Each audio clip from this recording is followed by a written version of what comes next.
এই নামাজ কেন পড়েন?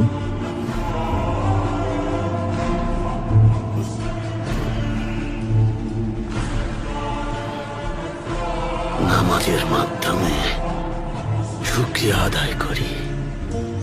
এর মাধ্যমে আল্লাহ তাআলাকে স্মরণ করি, আল্লাহর কাছে ক্ষমা চাই। আমরা ট্যাঙ্গারির কাছে প্রার্থনা করি, মোহাম্মদের কথা বলুন সাল্লাল্লাহু আলাইহি ওয়াসাল্লাম।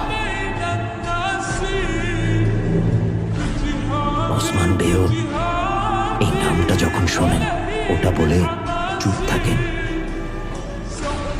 কেন?